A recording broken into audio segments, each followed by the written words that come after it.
Allah Subhanahu wa taala berfirman, "Ya ayyuhalladzina amanu wal tanzur nafsun ma qaddamat lighad."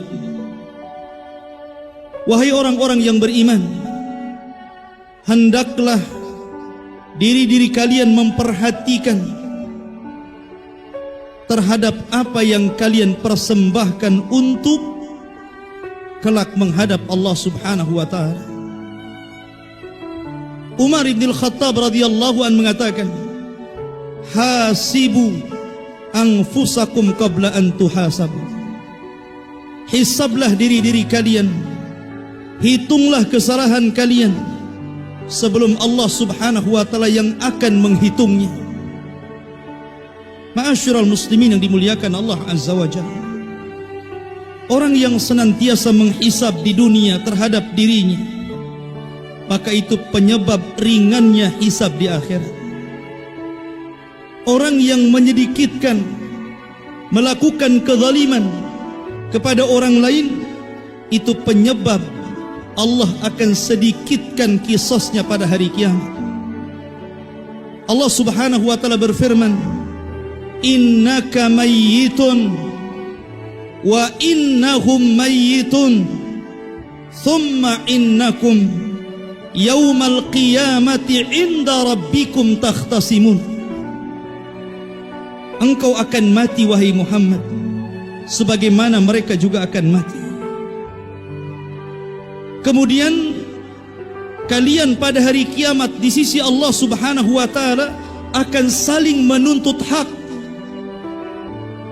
Dari sini Zubair bin Awam ketika turun ayat ini datang kepada Nabi sallallahu alaihi wasallam, kemudian mengatakan, "Ya Rasulullah, ayukarraru alaina ma kana bainana fid dunya min khassatiz dzunub?" Rasul, apakah Allah Subhanahu wa taala akan mengulang peradilannya kembali antara apa yang terjadi di antara kami di dunia ini pada kehususan dosa-dosa kami? Maka Nabi sallallahu alaihi wasallam bersabda, "Na'am, la yuqarraranna 'alaikum hatta yu'adda ila kulli dhi haqqin haqqah." Ya, kata Rasul, sesungguhnya akan diulang kembali kepada kalian pada hari kiamat, sehingga orang-orang yang diambil haknya di dunia dikembalikan haknya oleh Allah di akhirat. Maka Zubair bin Awam mengatakan, "Wallahi innal amra lasyadid." Demi Allah, kalau memang perkaranya seperti itu, ini bukan urusan biasa, ini urusan besar. Ma'asyiral muslimin yang dimuliakan Allah Subhanahu wa taala, sebelum Allah Subhanahu wa taala menimbang kita pada hari kiamat, dan sebelum kita melintasi titian siratal mustaqim, maka manusia akan berkumpul. Kemudian mereka akan berteriak-teriak di hadapan Allah untuk menuntut hak yang sudah diambil orang lain. Mereka meminta kepada Allah untuk diselesaikan, dan Allah pun menyelesaikan. Dan banyak nas-nas Al-Quran dan hadis Nabi sallallahu alaihi wasallam yang menjelaskan tentang itu, sampai kepada binatang. Binatang yang bertanduk, yang suka menanduk binatang yang tidak bertanduk, tidak lepas daripada hisab. Bahkan sampai kepada binatang yang kecil, semut dan yang semacamnya, ketika mereka menyakiti yang lainnya, itu pun tidak lepas daripada qisas pada hari kiamat. Nabi sallallahu alaihi wasallam bersabda, sebuah hadis yang dikeluarkan Imam Muslim dari hadis Abu Hurairah radhiyallahu an, Rasul sallallahu alaihi wasallam bersabda, "La tu'addunna huquqa ila ahliha yaumal qiyamah hatta yuqada li syatil jalha minasyatil qarna wa fi riwayatin hatta dzarrati minadz dzarrah."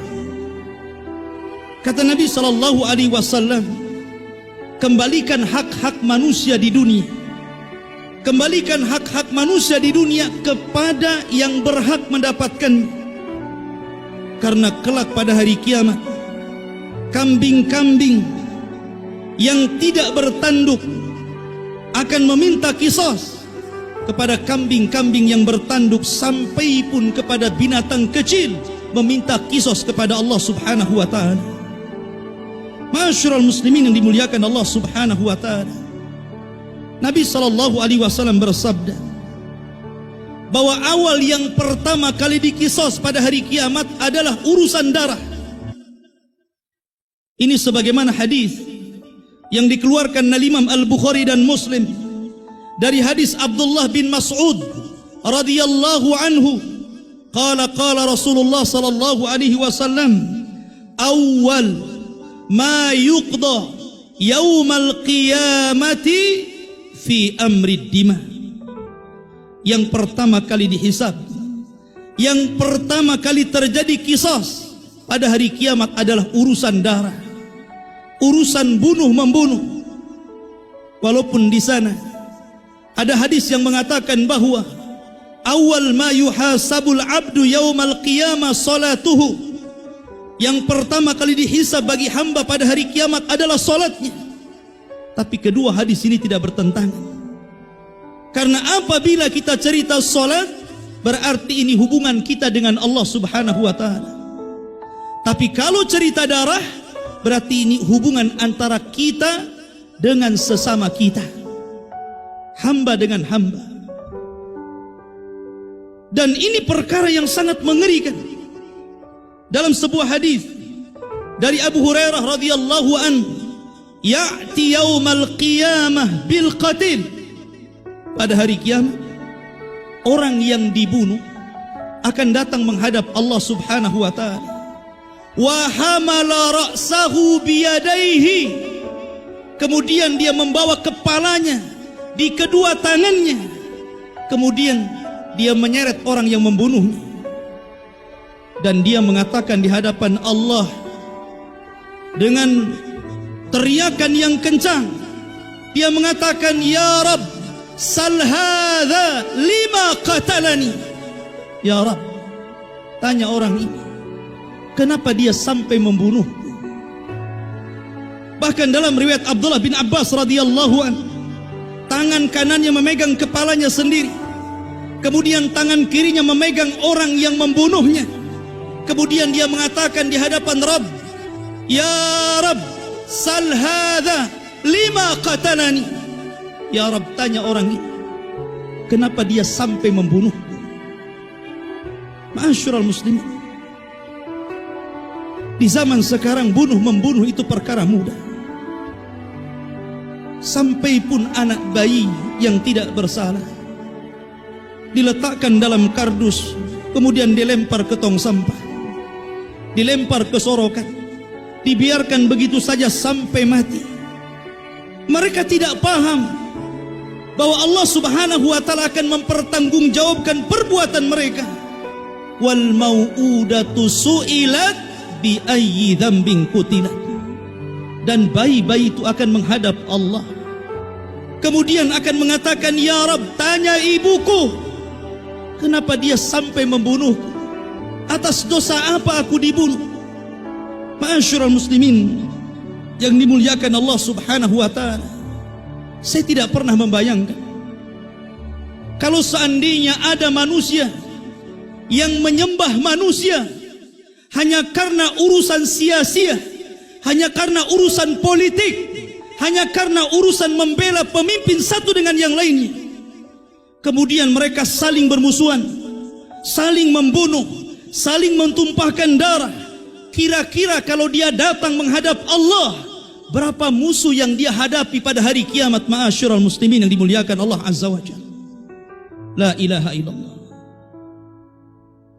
Kita di dunia disuruh untuk jangan banyak mencari musuh. Terkadang pertikaian ini ada juga dalam masjid, dalam yayasan, dalam partai. Terkadang hak yang diambil bukan hak dia. Tapi orang ini tidak pernah takut kepada qisas dan hisab pada hari kiamat. Ma'asyiral muslimin, apakah ini urusan darah saja? Tidak. seluruh perkara kezaliman di dunia akan dipertanggungjawabkan.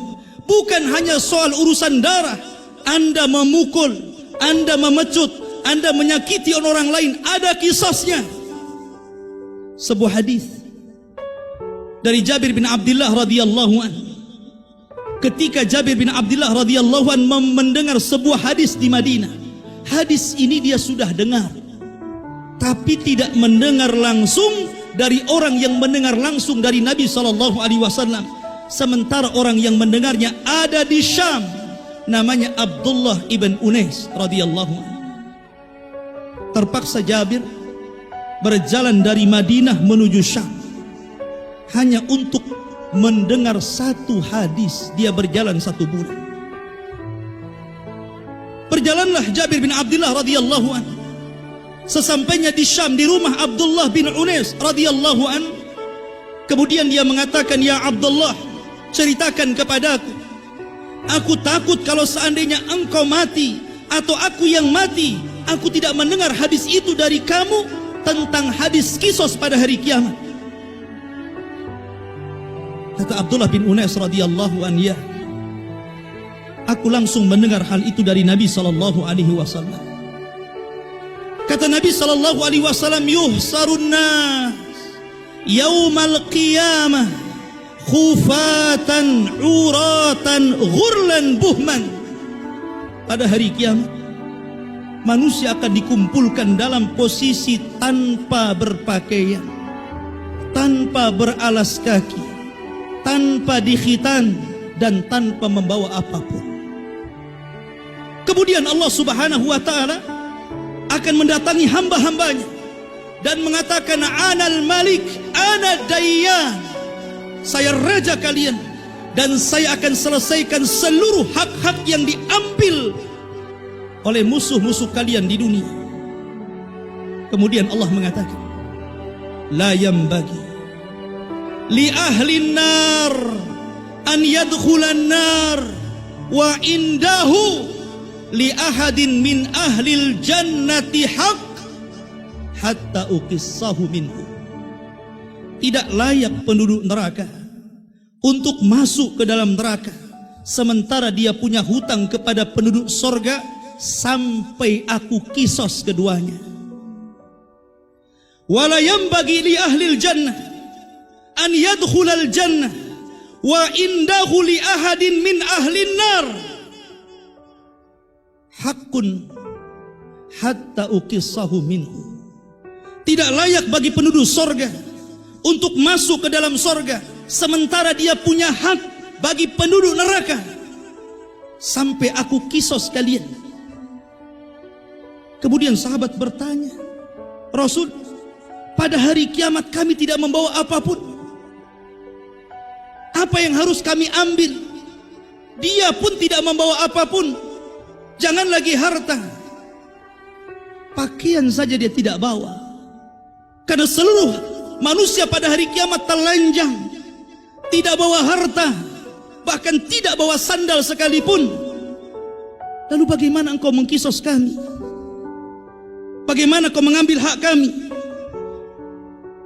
Maka Allah Subhanahu wa ta'ala mengatakan, walaupun urusan menampar lutmah, tetapi bukan berarti kisos seperti dunia, Anda menampar kemudian Anda ditampar, Anda ditampar kemudian Anda menampar. Bukan itu. Tetapi kisosnya adalah bil hasanat was sayyi'at, tukar barter pahala dan dosa. Ma'asyiral muslimin yang dimuliakan Allah Subhanahu wa ta'ala, bagaimana pula kalau seandainya orang itu tidak bisa menjaga lisannya sehingga dia mudah mencaci maki, mudah menuduh, mudah untuk merendahkan dan menghinakan. Nabi SAW pernah menggambarkan seorang laki-laki kaya dengan pahala, pahala solatnya banyak, pahala puasanya banyak, pahala zakatnya banyak, tetapi pahala-pahala itu tidak memasukkan mereka ke dalam surga. Muskilahnya, kesulitannya, karena dia suka mencaci, suka merendahkan, suka memukul, mengambil hak orang lain, akhirnya dia jadi bangkrut. Nabi SAW bersabda, "Atadruna mal muflis hadil ummah?" Tahukah kalian siapa yang bangkrut pada umatku ini? Sahabat polos, dia mengatakan orang bangkrut, man la dirhama lahu wala mata. Orang bangkrut ya orang yang enggak punya duit, orang yang gulung tikar usahanya, orang yang enggak punya kekayaan. Tapi Nabi SAW mengatakan bukan itu hakikat bangkrut. Hakikat bangkrut adalah man ata yaumal qiyamah bi salatin wa saumin wa hajjin wa qad sabba hadha wa syatama hadha wa daraba hadha wa safaka dama hadha wa akala mala hadha. Orang yang bangkrut adalah satu sisi dia membawa pahala sholat, membawa pahala puasa, membawa pahala zakat, tapi di sisi lain dia mencaci maki orang, menuduh orang, menumpahkan darah orang, memakan harta orang lain. Disinilah terjadi pahala, barter pahala dan dosa. Ketika kemudian dihadapkan orang yang dizaliminya pada hari itu, maka pada hari kiamat orang ini akan menuntut pahalanya. Mana pahalamu? Nih dosaku.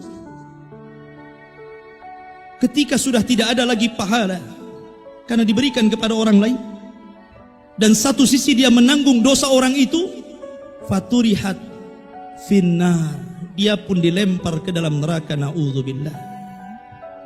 Ma'asyiral muslimin yang dimuliakan Allah Azza wa Jalla. Oleh karena itulah orang yang beriman kepada hari akhir, percaya dengan hisab, percaya dengan balasan yang Allah akan balas pada hari kiamat, harusnya dia takut mengambil hak orang lain, menghina orang lain, menyakitin orang lain, membunuh orang lain, karena semua ada balasannya. Ma'asyiral muslimin yang dimuliakan Allah Subhanahu wa ta'ala, Nabi SAW bersabda dalam hadis yang sahih, ada seorang laki-laki menyangka dia akan masuk surga karena rahmat Allah Subhanahu wa ta'ala. Dia sangka pahalanya banyak dan dia sangka sudah mendapatkan rahmat Allah. Sementara di depannya pintu-pintu surga tiba-tiba dihadang di sebuah tempat namanya Qantarah. Qantarah, satu tempat antara surga dan neraka. Di depannya pintu-pintu surga, dia sudah berhasil melewati Siratal Mustaqim. Tiba-tiba dihadang oleh orang-orang yang pernah dia zalimi di dunia. Ternyata setelah kemudian terjadi kisos di antara keduanya, pahala yang dianggap besar itu musnah, tidak ada apapun, sehingga Allah Subhanahu wa ta'ala mengembalikan dan masukkan ke dalam neraka, na'udzubillah. Ma'asyiral muslimin yang dimuliakan Allah Azza wa Jalla, la tahsabanna alladhina la tahsabanna Allaha ghafilan amma ya'malu zalimun. Jangan kalian sangka Allah itu lalai dari perbuatan zalim kalian. Allah tidak lalai. Aqulu ma tasma'un, aqulu qawli hadza wastaghfiruh innahu huwal ghafurur rahim.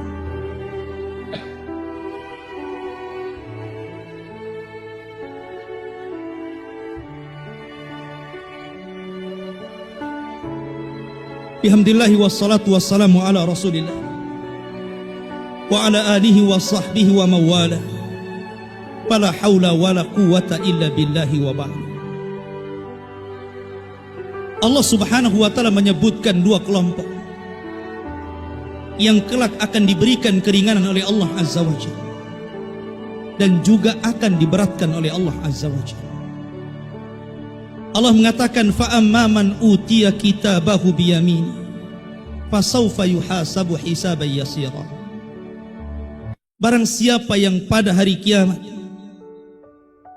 kemudian dia mengambil catatan buku perbuatan dia di dunia yang dicatat oleh para malaikat dengan tangan kanannya, maka dia akan mendapatkan hisab yang mudah, kisos yang mudah.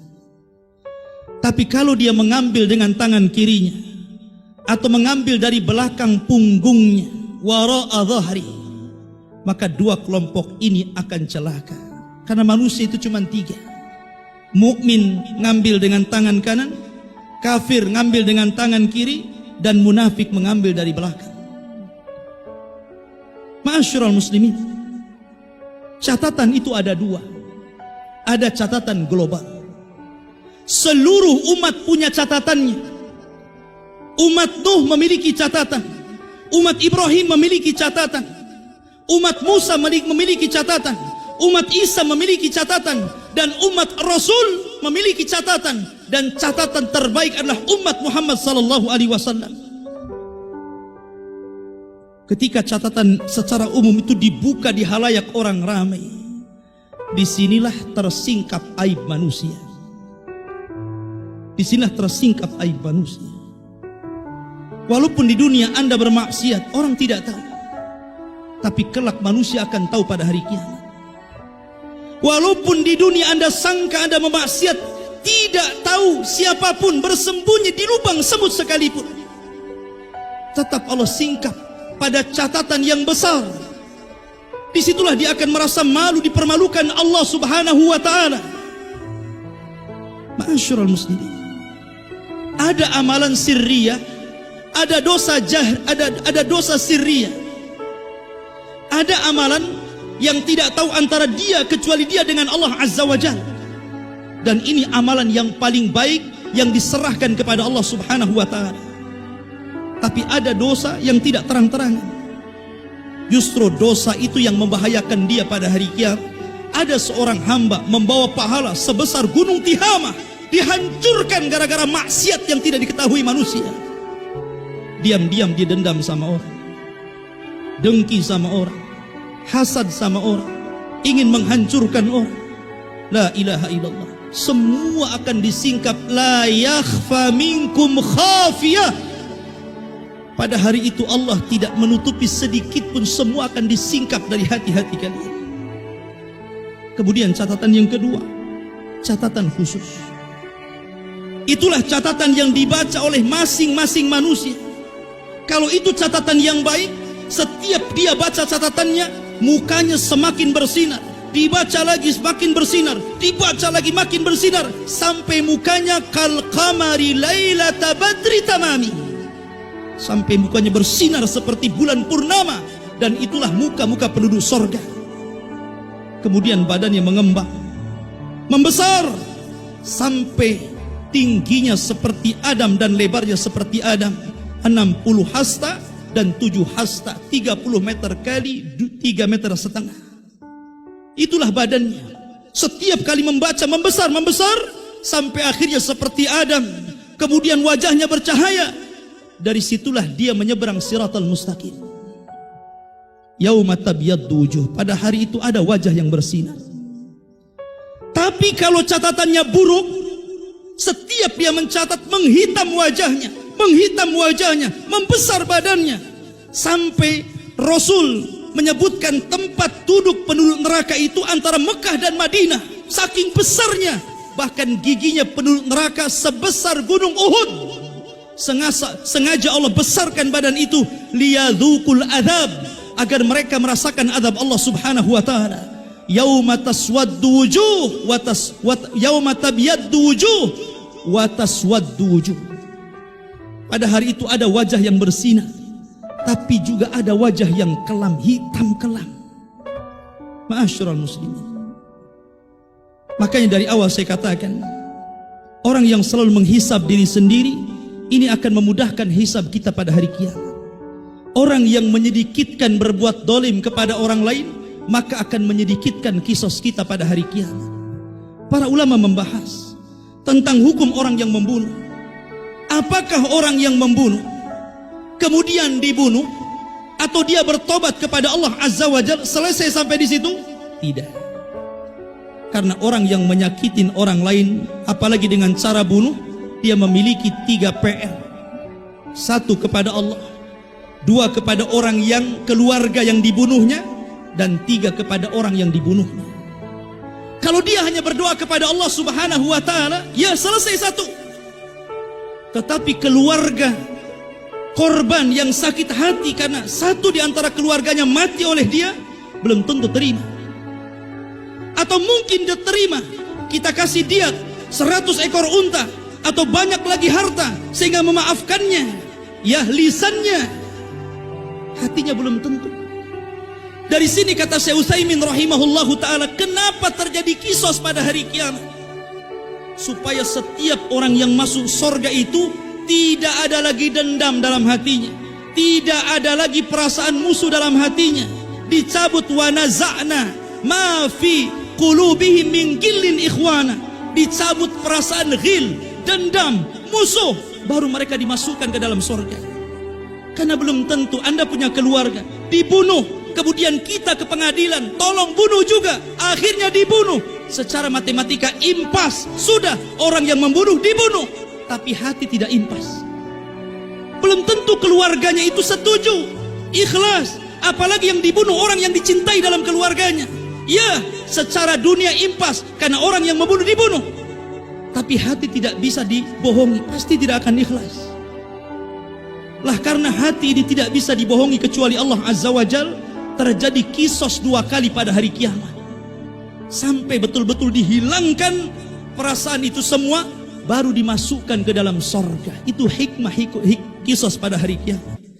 Kita berdoa kepada Allah Subhanahu wa ta'ala, semoga kita tidak menjadi orang-orang yang suka berbuat zalim, karena Allah haramkan perkara zalim. Inni haramtu zulma ala nafsi wa ja'altuhu muharraman bainakum fala tadhalam.